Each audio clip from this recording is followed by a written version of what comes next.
Bos días.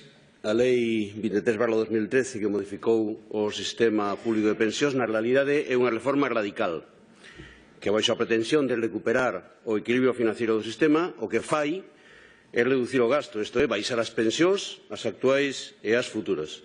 Unha reforma radical porque abandona a lógica de facer compatible dúas condicións fundamentais: a sostenibilidade económica do sistema sí, pero a suficiencia das pensións tamén.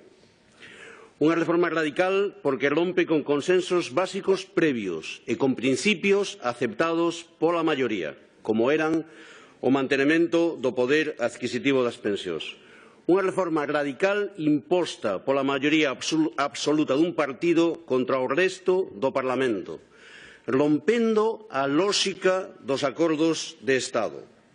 Unha reforma radical que incumpre un mandato constitucional claro, que obriga a revalorizar as pensións para asegurar a suficiencia económica das persoas pensionistas. Por riba da Constitución, por riba dos consensos sociais e políticos, por riba, sobre todo, dos pensionistas, o importante era obedecer o dictado da Troika que impuso a estrategia da austeridade, da redución do gasto público tamén no sistema público de pensións. As reformas de 2011 e 2013 son un ataque ao benestar dos pensionistas, porque foron impostas co único obxectivo de recortar o importe das pensións, dentro da estrategia de reducción do gasto público e de deterioro do estado de benestar. Foron impostas no máis duro da recesión, cumprindo o dictado da Troika, o dictado da austeridade extrema, renunciando a buscar un cambio no modelo de financiamento do sistema pola vía de aumentar os seus ingresos. A reforma de 2011 supuxo elevar a idade de xubilación ordinaria de 65 a 67 anos, aumentou de 15 a 25 anos o período de cómputo para o cálculo da pensión, endureceu as condicións de acceso, establecendo, entre outras medidas, a necesidade de cotizar 37 anos para ter dereito ao 100% da pensión. A reforma de 2013 é máis simple, pero aínda máis dura, porque anticipa a 2019 a aplicación do malamente denominado factor de sostenibilidade, pero, sobre todo, porque eliminou a actualización das pensións vinculada ao IPC, ao incremento dos precios, introducindo o denominado índice de revalorización de pensións.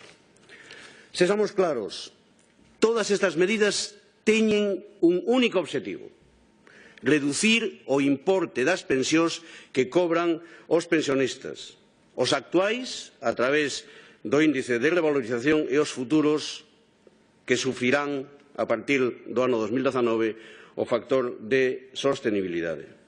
Isto é, buscas un suposto equilibrio financeiro do sistema a costa de baixar as pensións. O mal chamado factor de sostenibilidade supón un recorte gradual pero sostido no tempo que vai provocar unha reducción moi importante na pensión inicial en comparación co último salario, o que se coñece como taxa de reposición. Ten unha lógica perversa. A pensión vai se reducir a medida que aumenta a esperanza de vida, o ben transformado en mal. Como se vai a cobrar máis anos, se vai cobrar menos cada mes, porque a pensión será menor, ca idea de repartir o mesmo importe global en máis anos de vida. Xa se sabe, porque o cálculo está feito, que cando se empeza a aplicar a partir do ano 2019 suporá unha reducción do 0,7% na pensión inicial. Unha perda inicialmente pequena, pero como se vai acumulando co paso do tempo, chegará a ser do 15% de perda sobre a pensión inicial en 20 anos.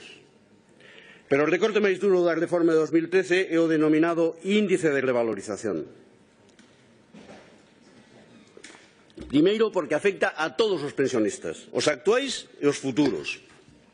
Segundo, porque condena a unha perda continuada e acumulativa do poder adquisitivo.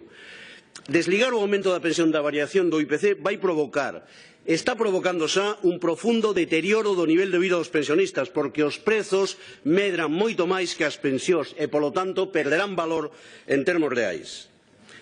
Tal e como está definida a fórmula, o índice de revalorización nunca vai superar o 0,25%. E iso supón condenar a casi congelación das pensións de forma permanente durante décadas. Frente a esta cifra mínima do 0,25, as previsións máis conservadoras estiman que o IPC estará de media no 2%, que é a cifra obxectivo definida polo Banco Central Europeo. Xa pasou no 2017 un incremento das pensións do 0,25 e un IPC do 2,1% media anual, o que significou unha perda do 1,85% do poder adquisitivo dos pensionistas galegos, o que equivaleu a unha perda de máis de 200 euros anuais. O plan do Goberno é facer permanente esta situación, condenando aos pensionistas a un deterioro continuado da súa situación económica. Se a revalorización vai ser sempre do 0,25 e o IPC vai estar no 2%, eso significa que as pensións van a perder un 30% de poder adquisitivo nos próximos 20 anos. Non é unha opinión personal ou parcial, e mesmo deberíamos non perder tempo debatindo isto, porque hai institucións que contan co respeto da maioría académica e política que o din claramente. Vou ler literalmente un informe do Banco de España. Como é literal, o leo tal como está escrito. La caída de la tasa de sustitución se producirá por la operativa del factor de sostenibilidad que reduciría la pensión inicial de las nuevas cohortes de jubilados y, sobre todo, por el índice de revalorización, atención, que implica una disminución del poder adquisitivo de las pensiones. O Banco de España di: el funcionamiento del índice de revalorización llevaría a incrementos anuales de las pensiones del 0,25% en todos los años, lo que, en un contexto de crecimiento de la tasa de inflación en el entorno del 2%, generaría pérdidas sistemáticas de poder adquisitivo de las pensiones. El factor de sostenibilidad, por su parte, reduciría la pensión inicial en torno a un 7% en 2030 y un 12% en 2040. El Banco de España dice: aceptando estas estimacións, que espero que non se debatan nesta Cámara, en 20 anos as pensións en termos reais van a ser de media un 40% inferiores ás que habería de non ser polos efectos da reforma de 2013. 40%. Os pensionistas van perder o 40% do seu poder adquisitivo e isto é inaceptable, porque sería transformar as pensións baixas que temos hoxe en pensións de miseria. Para que se entenda mellor, é como se a pensión media actual en Galicia, que é de 788 euros, fose hoxe de 473. A pensión de autónomos, que é de 561 euros, fora de 337. E a pensión de viudedade fora de 330 euros ao mes. Isto é decente? Pode vivir unha persona con esta cantidad? Obviamente non. Serán pensionistas pobres, condenados a buscar traballos en negro, a depender da súa familia, a vender a súa casa. Devolver as pensións, ademais, terá graves consecuencias para a vida das persoas e mesmo para o crecemento económico nos próximos anos. Vai supoñer a perda de poder adquisitivo de 750.000 persoas, que é o número actual de pensionistas en Galicia, pero que vai camiño de chegar a 1 millón de persoas dentro de 25 anos. Persoas que non teñen alternativa para compensar con outros ingresos a perda dese 40% do seu nivel real de ingresos. Vai provocar un aumento da pobreza e da desigualdade, porque as pensións que son baixas se colocarán con esa perda do 40% por debaixo do limiar da pobreza. Vai deteriorar o benestar do 35% dos fogares galegos, un de cada 3 fogares galegos que teñen na pensión o ingreso fundamental. Vai debilitar o crecemento da economía e a creación de emprego, porque o gasto realizado polos pensionistas supón a cuarta parte do consumo dos fogares e reducir o seu poder adquisitivo supón debilitar a demanda interna, que é a componente fundamental do crecemento económico. Hai un informe de analistas financieros internacionales que di que devaluar nestas cifras as pensións suporá un crecimento menor do PIB de 1,5 puntos cada ano e a non xeración de 300.000 empregos cada ano. Esta condena ao empobrecemento dos pensionistas deféndese con unha única razón, que o sistema non ten recursos para soportar que as pensións suban o mesmo que o IPC. Non nos gusta, pero o facemos porque non temos máis remedio. Porén, esta idea é unha falacia, como se demostra nun informe oficial que o Ministerio de Empleo e Seguridade Social entregou na Comisión Permanente do Pacto de Toledo. O Ministerio inclúe neste informe unha táboa de como evolucionará o gasto en pensións ata o 2050, cun resultado moi revelador. Se a economía medra de media o 2%, cifra moi inferior á media histórica do Estado español desde que recuperamos a democracia, e se revalorizan as pensións ca subida do IPC, o gasto en pensións pasaría de ser o 11,8% sobre o PIB actual, 11,8%, a ser o 12,8% en 2030 e o 13,9% en 2050. Isto é, actualizando as pensións, incrementándose o mesmo que o IPC, o gasto aumentaría tan só un punto de PIB en 13 anos e 2 puntos de PIB en 33 anos.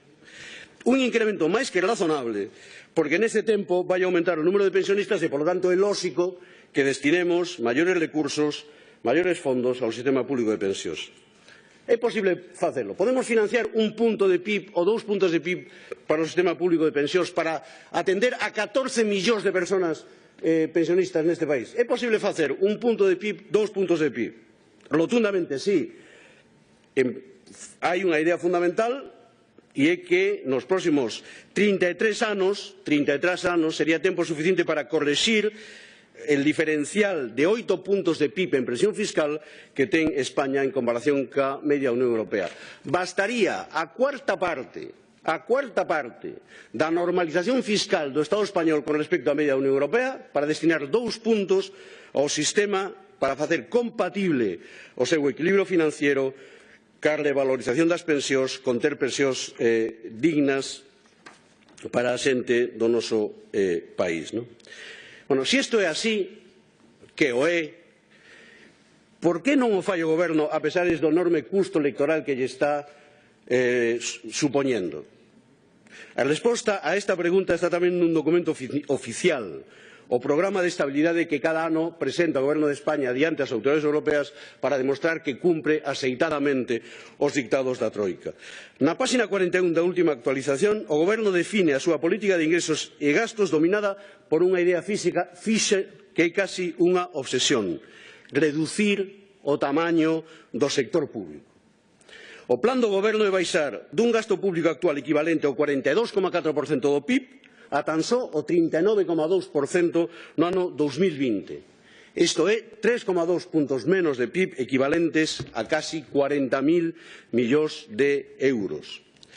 Esta é a razón de por que o Goberno non quere actualizar as pensións a pesares da enorme dor social que provoca esta decisión e as graves consecuencias que vai ter sobre o benestar da cidadanía e mesmo sobre a economía. Non é por unha restrición económica. Non está provocada pola demografía. A razón real é o fundamentalismo neoliberal do Goberno, a súa obsesión por reducir o gasto público. As pensións son un de cada 4 euros do gasto público en España.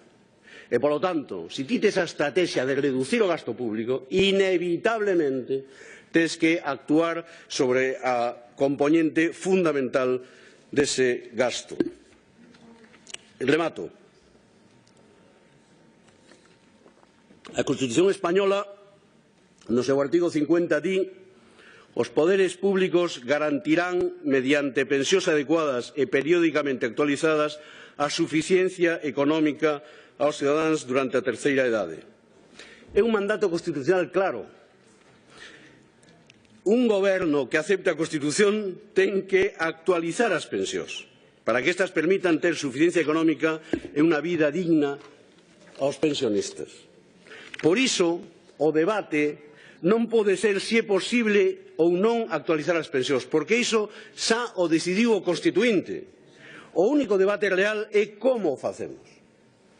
O artigo 50 ten o mesmo valor que o artigo 135 ou que o artigo 155. Obriga a revalorizar as pensións a un goberno que acate e cumpra a Constitución. Non se pode ser constitucionalista a tempo parcial. Non se pode decidir segundo que artigo este sí, este non. Por todo iso, presentamos esta proposición de lei na que plantexamos a derogación do artigo 210.1 e 211 que regula o factor de sostenibilidade e a modificación do artigo 58 da Lei 23/2013 para que as pensións se actualicen cando menos o mesmo que o IPC. Remato con unha idea final. No tempo de plomo da austeridade, de chumbo da austeridade, se impuxeron neste país reformas inaceptables. As reformas laborais están xerando traballadores e traballadoras pobres, a reforma das pensións vai provocar pensionistas pobres. Estamos nun momento decisivo na nosa historia, estamos no momento de evitalo. Polo tanto, nós facemos un chamamento a esta Cámara, aos deputados desta Cámara, que pensen no seu país, que pensen nas persoas, que pensen nos pensionistas que están ao seu redor e non lles fagan esta falcatruada. Gracias, señor Lago.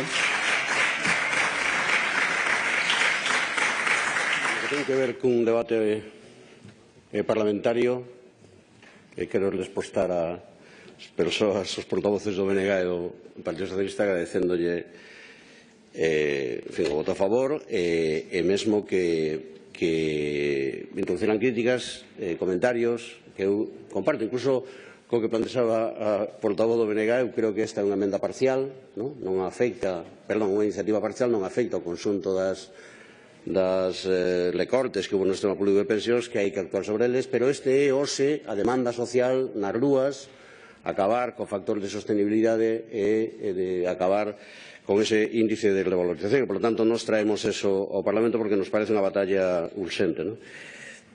Co que ten menos que ver con debate parlamentario, eu hoxe, non sei por qué, creo que é pola música que escoitei pola mañá, estou relaxado demais. E, por lo tanto, non vou caer no ensuciamiento do debate. Creo que non se debe facer ensuciar os debates orzamentarios. Un dirixente político debería distinguir o que é un mitin do que é a Cámara, onde reside a soberanía popular e cales teñen que ser os argumentos que se utilizan. Os deputados e deputadas do Partido Popular non estiveron atentos, pero eu non citei ni unha sola vez o Partido Popular. Non fixen ni unha sola vez na miña intervención ningunha descalificación, non falei de Hernando, non falei de Cifuentes. Quixen facer un debate serio sobre as pensións. E chega o... Silencio, por favor. Silencio, por favor. Silencio. Vamos a rematar este debate. Chega o Partido Popular na súa intervención e o que pretende é ensuciar o debate. Ensuciar o debate falando de cousas que nós non falamos aquí, introducindo elementos que non teñen que ver ca nosa proposta, descalificando a organizacións... Silencio. Silencio, por favor. Utilizando descalificacións a... Silencio. Silencio, por favor. Silencio, señor Sánchez, por favor. Está no uso da palabra o señor Lago. Silencio. Me gustaría estar no uso da palabra. No, por eso lle dou eu. Silencio. Unha pandilla de hooligans. Vamos a ver. Señor Tellado, eu trouxe un debate concreto. E lle vou volver a ler o que di o Banco de España. O Banco de España di: el funcionamiento del índice de revalorización llevaría a incrementos anuales de las pensiones del 0,25% en todos los años. Todos los años. Y como la tasa de inflación estará en el entorno del 2%, generaría pérdidas sistemáticas en el poder adquisitivo de las pensiones. Claro, se vostede, en vez de debatir diso, o que pretende é ensuciar o debate para eludir ese elemento, eu non o vou facer. Eu non vou caer na lama para debatir con argumentos, en fin, que non teñen sentido. O que estamos debatindo, señor Tellado, é o seguinte. Hai unha lei de 2013 que condena, porque o di o Banco de España, que as pensións perdan o 40% do seu poder adquisitivo nos 20 anos que de media se van a cobrar as pensións. Vostede está de acordo con eso ou non? Está de acordo ou non? Ese é o elemento do debate. Nos decimos, o que nos decimos é o seguinte. Silencio. O que nos... Silencio, señor Sánchez, quen se está explicando é un home do seu partido que está explicándose. Non fai falta que lle diga vostede o que ten que dicir. Silencio. Non entre provocando os do outro grupo. Silencio. Se está, silencio. Ben. Silencio. Bueno, xa entenderon. Non xoguemos con bobadas, por favor. Este é o elemento central do debate que este grupo, que en Marea, levou ao Congreso dos Diputados e trae a esta Cámara. Imos consentir que os pensionistas do noso país perdan o 40% do seu poder adquisitivo nos próximos 20 anos? Quen vai ser cómplice desa decisión?